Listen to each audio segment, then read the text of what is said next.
Sir, आपके कानपुर देहात जनपद में उद्यान की तरफ से किसानों को क्या-क्या साधन उपलब्ध कराए गए और किन-किन चीज़ों पर जो है ज़्यादा फोकस किया गया आपके उद्यान विभाग की तरफ से?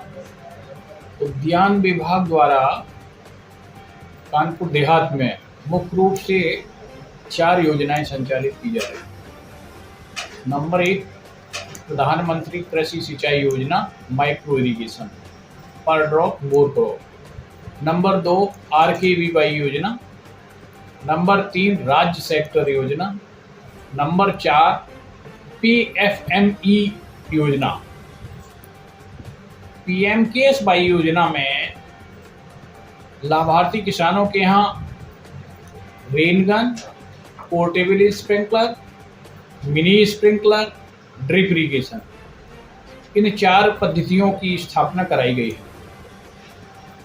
मुख्य रूप से जो किसान पहले पंजीकृत होते हैं उनको प्रथम पावक के आधार पर प्राथमिकता दी जाती है। जनपद में अब तक कुल मिला के 273 हेक्टेयर का इंस्टॉलेशन कराया गया है और हॉर्टिकल्चर क्रॉप्स में 115 हेक्टेयर कराया गया है। एग्रीकल्चरल क्रॉप्स का मतलब होता है साग भाजी में, और जैसे मटर है, जो रेन गन होती है और पोर्टेबल होती हैं, ये सब में एग्रीकल्चर क्रॉप्स में भी सम्मिलित हैं। हमारे जनपद का लक्ष्य तो बहुत था, लेकिन जो क्वार्टरली लक्ष्य निर्धारित किया गया था 433 हेक्टेयर का, उसके सापेक्ष मात्र मुझे नियर अबाउट आधा पैसा मिला। तो जो पैसा मिला उसके लक्ष्यों के सापेक्ष लगभग 273 हेक्टेयर का प्रयास कर रहे हैं। अभी उसमें भी 40 लाख अगर बजट मिल जाता है तो वो कर पाएंगे। लगभग आपके जनपद में कितने ब्लॉकों में, किन-किन गाँव में, कैसे कितने गाँव में ये योजना जो है लागू की गई है? देखिए, प्रधानमंत्री कृषि सिंचाई योजना से हर गांव को आच्छादित करने की रणनीति चल रही है। अभी 10 ब्लॉकों में मिला के 215 लगभग किसानों के यहाँ इंस्टॉलेशन कराया गया है। विगत वर्ष में भी करीब 332 किसानों के यहाँ कराया गया था 433 हेक्टेयर क्षेत्रफल में। और बाकी दूसरी योजना जो है वो प्रधानमंत्री RKVY योजना है। उसमें जो है किसानों को साग भाजी क्षेत्र विस्तार और उद्यानिक क्षेत्र विस्तार, पुष्प क्षेत्र विस्तार, मसाला क्षेत्र विस्तार, ये 4 घटक हैं। इनमें किसानों के यहाँ जो छोटे छोटे किसान होते हैं 0.1 हेक्टेयर 0.2 हेक्टेयर के डेमोन्स्ट्रेशन किट तैयार कराए जाते हैं। किसानों को बीज दिया जाता है, खाद दवाई दी जाती है, और इसमें जो है 20% शाकभाजी में अनुदान होता है। और ये तीसरी योजना है SCP योजना, जिसमें राज्य सेक्टर की योजना है। अनुसूचित जाति के छोटे किसानों के लिए 0.1 और 0.2 हेक्टेयर के डेमोन्स्ट्रेशन दिए जाते हैं। इसमें भी शाकभाजी, मसाला और पुष्प और मधुमक्खी पालन। RKVY में भी मधुमक्खी पालन SCP घटक के तहत 10 यूनिट मिली है, जो इंस्टॉलेशन करा दी गई है, भुगतान की प्रक्रिया में है किसानों।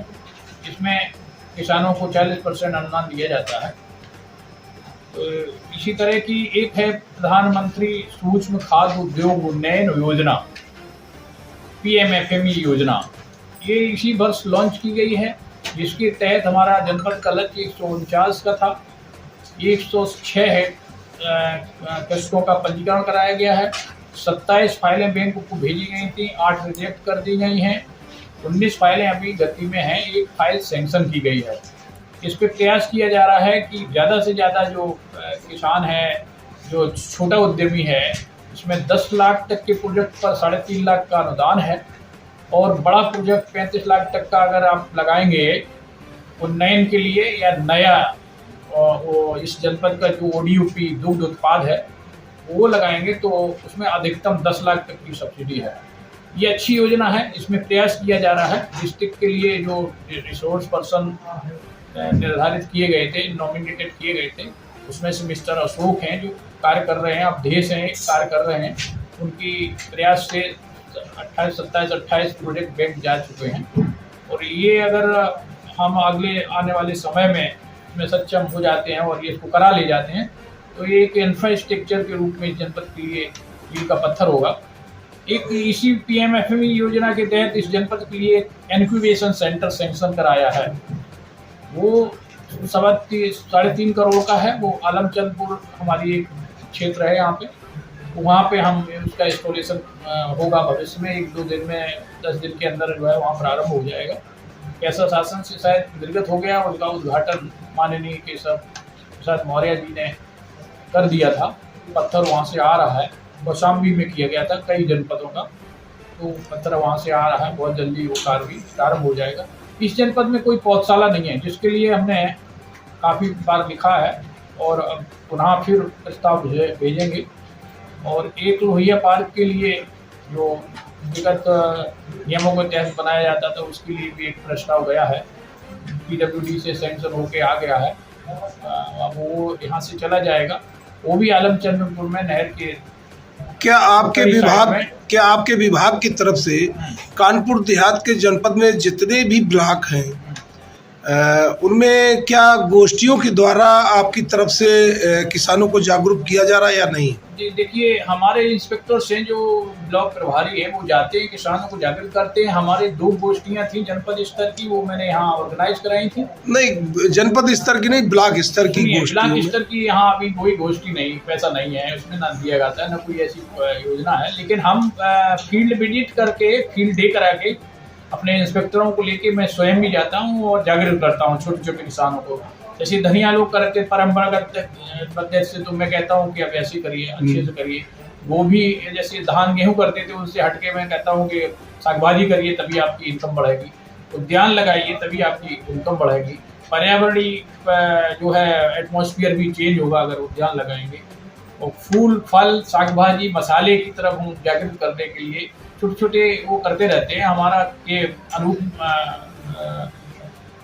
जो है नगर है, वहाँ पे भी कई बार प्रयास किया गया है। मिनी किट के द्वारा हम किसानों को जागरूक कर रहे हैं कि किसान अपने घर में एक रहवाटका बनाए, जिससे उनकी जीवन जो दैनिक सागभाजी या दैनिक छोटी छोटी चीज़ें हैं बच्चों के लिए, पालक है, गोभी है, टमाटर है, मिर्च है, छोटे छोटे बेल वाली सब्जियां हैं, मटर है, ये छोटी छोटी चीज़ें हैं। वो उसमें मेथी है, धनिया है, वो के पोषक वाटिका तैयार करके अपने उसको स्वास्थ्य के लिए थोड़ी छोटी छोटी चीज़ें अपने घर पे मिल जाएं।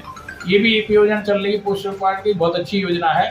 पूर्व की भांति जो है पोषक वाटिकाएं किसान अपने घरों के आसपास बनाएं, ये भी एक योजना चल रही है।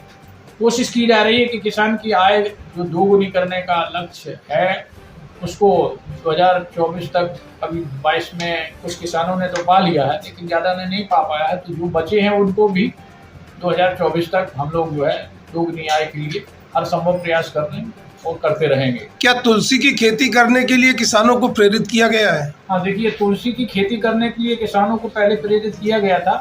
तो किसान एक वो FPO बना ले तो हम शायद लिखा पढ़ी करके पैसा यहाँ इस विगत वित्तीय वर्ष से नहीं मिला है। ये 19 में मिला था पैसा, किन्हीं कारणवश वो लोग नहीं कर रहे थे तो वो पैसा सरेंडर करना पड़ गया था। इस वर्ष जो है अभी मैंने लिख के भेजा था किसानों को। क्या लक्ष्य आया इस वर्ष? नहीं, इस वर्ष कोई लक्ष्य नहीं आया। तो अगली वर्ष में प्रयास करूंगा कि जो किसान करना चाहें तो हम पेपर में निकालेंगे। आप हमारी वाइट को ले रहे हैं, अगर निकाल लेंगे तो अच्छा होगा। जरूर। किसान क्लस्टर में आए और कुछ एक साथ करना चाहें तो फिर हम लिखा पढ़ी करके उस पर लक्ष्य मान लेंगे। चलिए, बहुत अच्छी बात है, आपने किसानों के लिए बहुत अच्छे सुझाव दिए और मैं चाहता हूं कि आपके कानपुर देहात में किसानों को और ही उन्नतशील बनाने के लिए आपका प्रयास जारी रहे। धन्यवाद।